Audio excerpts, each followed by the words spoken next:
Every morning at 5:30 sharp, I knelt beside the old stone well my grandfather dug with his own hands in 1953. The rough limestone always felt cold under my palms, grounding me to the legacy that fed my chickens, my garden, and 3 generations of Mason men. Grandpa always said, "Water is the soul of the land, son. Guard it with your life." Turns out, he wasn't warning me about droughts. He was warning me about people like Lauren Holloway. At exactly 7 a.m. on a bright April morning, a pearl-white Tesla X glided up my dirt driveway. Out stepped Lauren Holloway, president of the Silver Pines HOA, the self-proclaimed ruler of the cookie-cutter subdivision that sprouted like a weed next to my 5-acre farm.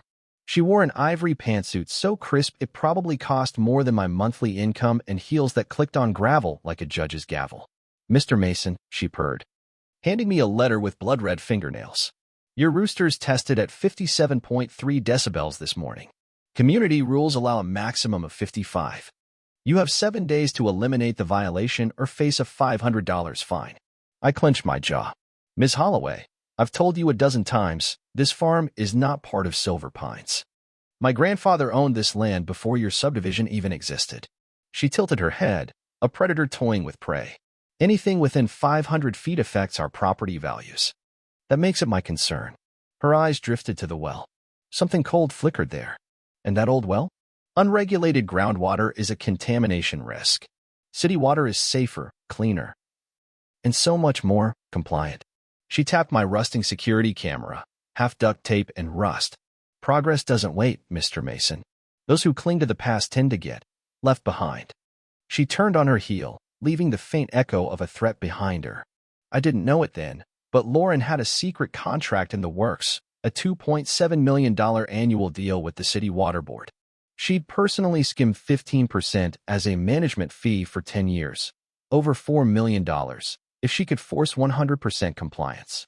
My well was the last holdout. That night, exhaustion dragged me to sleep. Around 3 a.m., I woke to the low rumble of a heavy engine. Half asleep, I peeked out the window, a concrete mixer idled by my well, its headlights off. 3 shadows moving deliberately under the moonlight. At the center of it, wearing black sweats and directing the work like a general, was Lauren Holloway. I grabbed my phone to call the sheriff, but what good would it do? My dead security camera was still dead. By the time I stumbled into Boots and ran outside, the mixer was gone. Only wet tire tracks and the stench of fresh cement remained. When dawn broke, I lifted the well cover. Instead of reflecting blue sky and bird song, the shaft was packed solid with gray. I touched it, still warm. A fresh grave. 50 chickens squawked behind me, already thirsty. My 3-month-old organic garden would wither within days. I did the math. $500 a week for water delivery, at best. I'd be bankrupt in 2 months. That's when it hit me. This wasn't petty HOA nonsense. This was economic murder. At 9 a.m., I stormed into the HOA clubhouse where Lauren was leading a community safety meeting. She wore a snowy blazer and that same sugary smile. "Oh, Ethan," she gasped, loud enough for the room to hear. "Such a tragedy, your old well filled with concrete overnight? Terrible vandalism. Another reason we need everyone on city water. Don't you agree?" Some neighbors nodded along, too scared to look me in the eye. The sheriff shrugged. "No footage, no witnesses. Could have been anyone with a cement truck. Looks like a civil matter, Mr. Mason." I wanted to scream. It was her. It was right there on her manicure. But without proof, I was just an angry farmer ranting about conspiracies. That evening, I called my old friend Chris Dalton, a water department engineer. When he heard Lauren's name, he lowered his voice to a whisper. "Ethan, listen carefully. She's pushing a $2.7 million city contract. She personally pockets 15%. But she needs everyone on the grid. No private wells, no exemptions." My well was the last obstacle. "There's more," Chris said grimly. "Word is, Lauren is neck-deep in gambling debt. She owes some very dangerous people $500,000. If she doesn't get that city check, she's dead." The next day, I found an unlikely ally, Margaret Hale, an HOA board member I'd always written off as Lauren's lapdog. But when Lauren humiliated her in a meeting, threatened her over chalk drawings her daughter made on the sidewalk, something cracked. At midnight, she knocked on my door. Her hands trembled as she pressed a USB drive into mine. Password's my daughter's birthday, March 8, 2011. There's emails. "Ethan, Kickbacks, threats, plans for if the cement didn't work. I stared at her. What kind of plans? Margaret's eyes welled up. Poisoning your well with E. coli. Making it look like runoff from your chickens. County condemns your land within 48 hours. She grabbed my sleeve. You have to stop her. She's evil. She threatened to have child services take my daughter if I talked. I didn't sleep that night. Chris, Margaret, and I pored over the files, forged health reports, secret bank transfers, an email chillingly labeled Plan B, fire contingency if biological fails. I had 5 days until the city council voted on her water contract. 5 days to destroy her plan. At the council meeting, Lauren was in her element. Perfect hair, perfect lies. She clicked through slides about unregulated contamination risks and used my sabotaged well as her proof. The audience murmured. 4 of 5 council members, men she'd bribed, nodded obediently. Then they asked, any public comments before we vote? I stepped forward in my granddad's old Sunday suit, USB drive in my pocket heavy as a brick.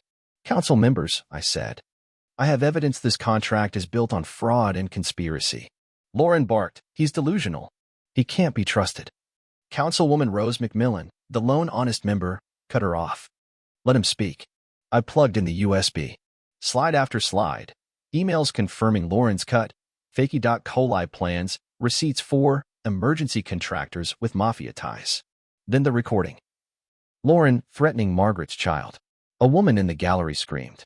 A man shouted, arrest her. The council's lawyer looked ready to vomit. Within 10 minutes, the council voted unanimously. Water contract frozen pending criminal investigation. HOA bank accounts locked. Bribe members resigning on the spot. Lauren Holloway stood paralyzed. Then she shrieked, you think you've won, Ethan? You'll burn before I lose everything. Security restrained her as she howled threats down the hall.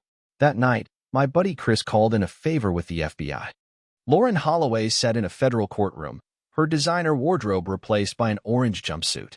Guilty on all counts. Fraud, conspiracy, domestic terrorism, attempted murder. 18 years in prison, $500,000 in fines, lifetime ban from any HOA leadership. The day the verdict came down, the whole town threw a barbecue on my farm. Neighbors I'd never spoken to brought shovels and hoses to help drill a new well. This time, deeper, cleaner, unstoppable. Margaret's daughter painted a mural on my barn. An old stone well rising from a grave of concrete, surrounded by people holding hands. And the old well? Still there, a monument now. A bronze plaque reads, here lies the last stand of a good man's legacy, proof that community will always outlast corruption. I run my hand over it sometimes. Then turn to my new well, pumping clean water from the earth, the way Grandpa intended. The night after we finished, a black SUV idled at my gate. A silver-haired man stepped out, tailored suit. Eyes like a rattlesnake's. Mr. Mason, he said smoothly. I'm Richard Holloway, Lauren's father.